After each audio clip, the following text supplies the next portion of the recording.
Good morning children. Today we are going to discuss about the relationship between the intensity of the wave and the amplitude.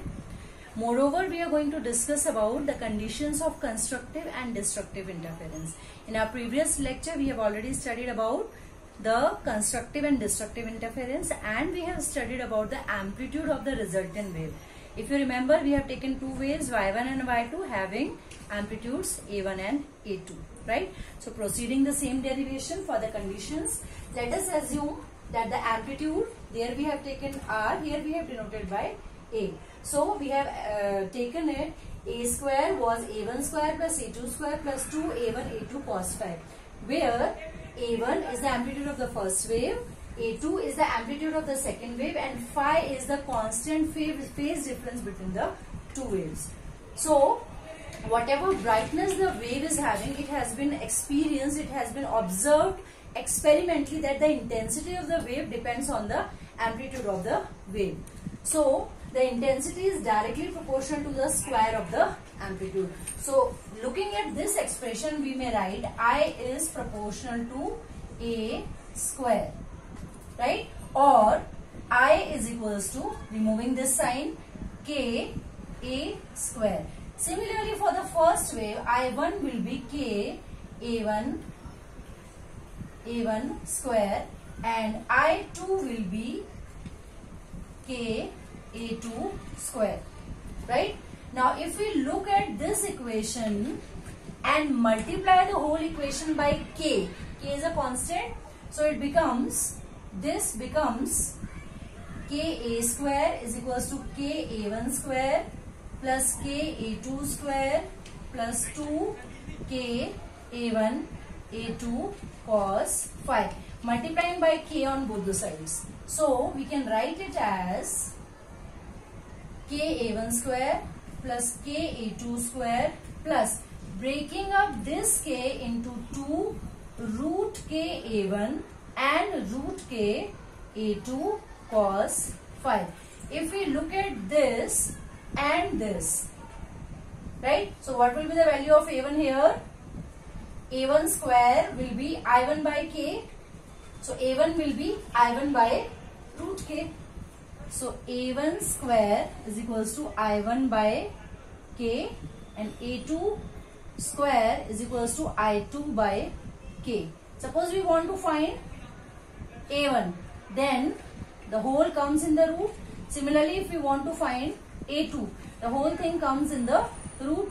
So we can write this as k a1 square plus k a2 square plus 2 under root k a1. So a1 is root k into I1 upon k.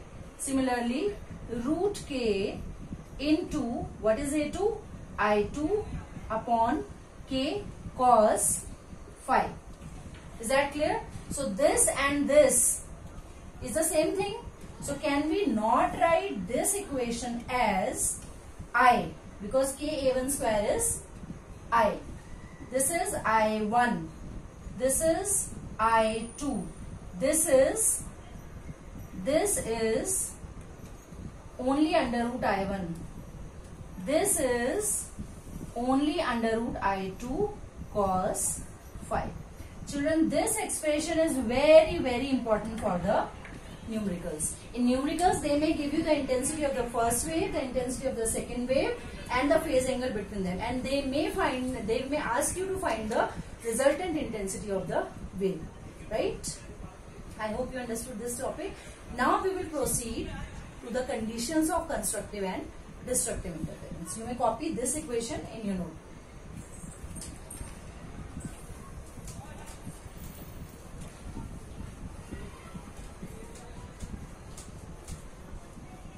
Now we are going to discuss the conditions of constructive and destructive interference of light. So as we have discussed later, that wherever there will be two waves, so that the resultant amplitude is added up, we get a bright fringe, and that is a result of constructive interference, right? The resultant intensity is maximum, and wherever we get a dark fringe or a dark band, that the resultant intensity is 0. So proceeding for the constructive interference. Now you have studied that the intensity is directly proportional to amplitude square, and in what condition the intensity will be maximum? As we know that, you will write it here, I is equals to, I'll write down proportional to amplitude square. And what is the amplitude? Amplitude is under root a1 square plus a2 square plus 2a1 a2 cos phi. Now you tell me when, in what condition the amplitude will be maximum. So we may write that intensity will be maximum when, what can you change? When this factor is maximum, because a1 a2 will be having the constant value. So when cos phi is maximum, then resultant amplitude will be maximum. What is the maximum value of cos phi? Plus 1. So if we keep plus 1 here, this becomes a1 square plus a2 square plus 2a1 a2 into 1. That is, it becomes the formula of a1 plus a2 whole square. That is, the resultant amplitude will be a1 plus a2.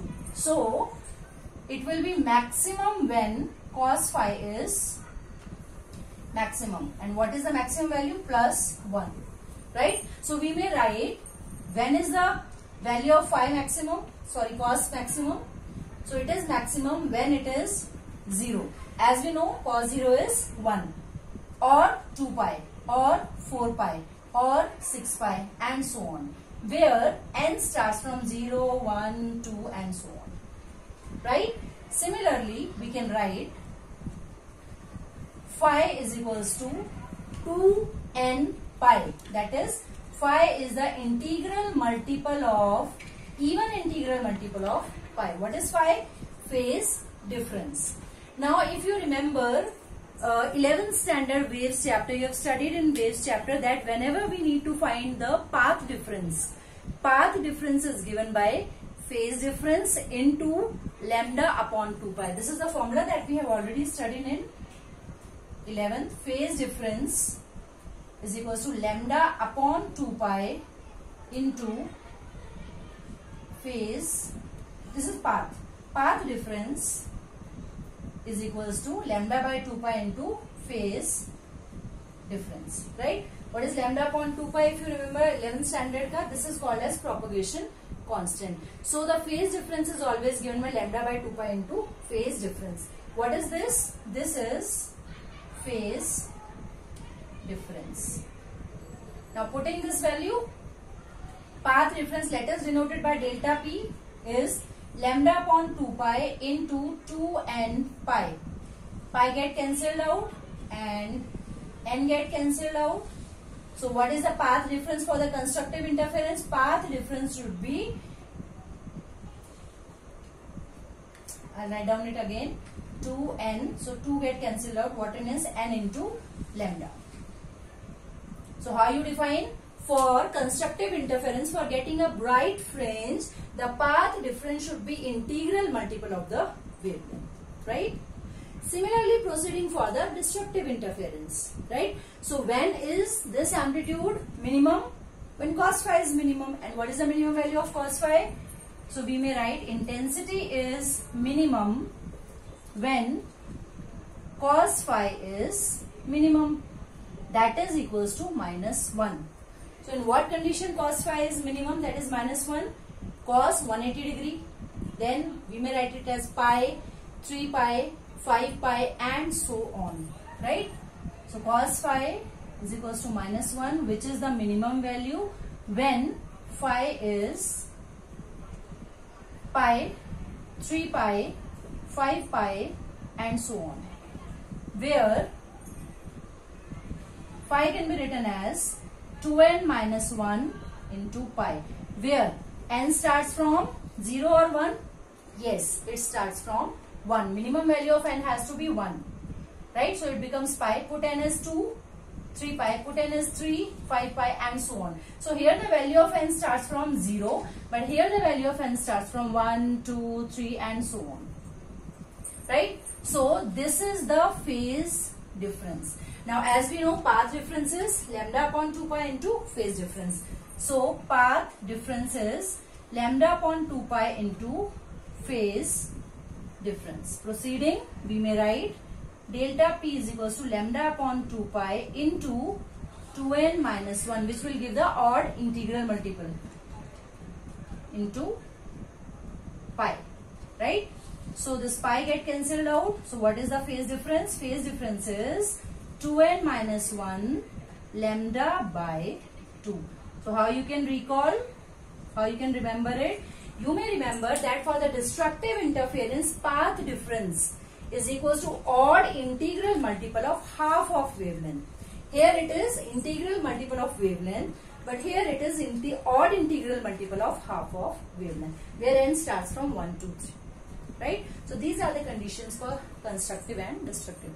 Thank you so much.